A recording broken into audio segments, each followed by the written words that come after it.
I think most of us operate on this very specific assumption that we're a puzzle missing a piece. Exactly. And if we can just find that one thing, the right job, the partner, the validation, then poof, we'll finally be whole. Yeah. And the source we're looking at today just uh, takes a sledgehammer to that entire idea. It argues that we're obsessively looking out there Right. for something that's actually, a mechanism of remembering what's already inside.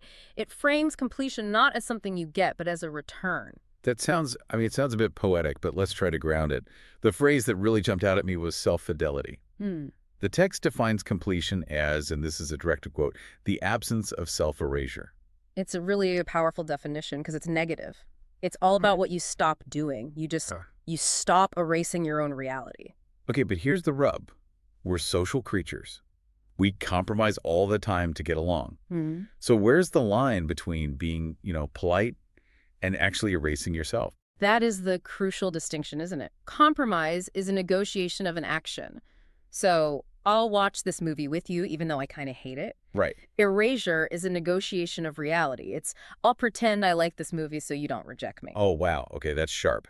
So self-fidelity is the act of not leaving your own truth behind, even if a situation gets uncomfortable. That's the core of it. And the source points out that because completion is just the absence of that erasure, it can coexist with really difficult things. So you can be complete while you're grieving. Or while you're terrified or Mhm. uncertain, yes. You haven't abandoned yourself in the middle of that experience. That completely flips the usual happiness narrative on its head. We think, I'll be complete when my anxiety is gone. But this argues you are complete when you simply acknowledge the anxiety is there. That is the wholeness. It is not the absence of longing, it's the presence of yourself during the longing. And this logic, it has to bleed into how we treat other people.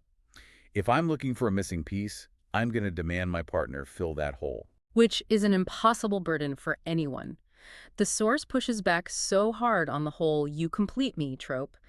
It says relationships don't complete us, they meet us. Meet us.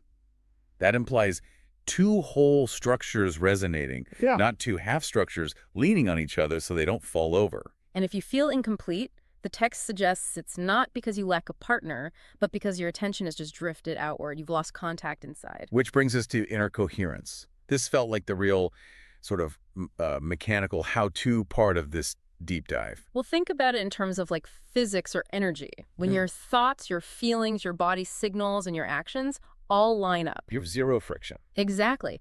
And the opposite of that, the friction, is that awful grinding feeling, like when you're smiling at a dinner party, but your stomach is in knots and your brain is just screaming, "Get me out of here." Oh, I know that feeling. And just think about the sheer energy cost of that friction. You are burning through so much fuel just to sustain the contradiction between what your face is doing and what your gut is feeling. So inner coherence is really just an efficiency state.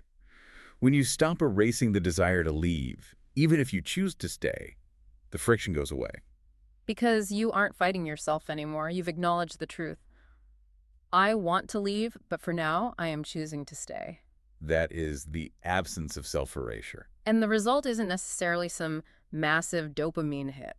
Yeah, I was expecting the source to promise some kind of, euphoric bliss state, but it was surprisingly grounded. It makes a clear distinction between a euphoric peak, which is always temporary and chemical, and a calm baseline.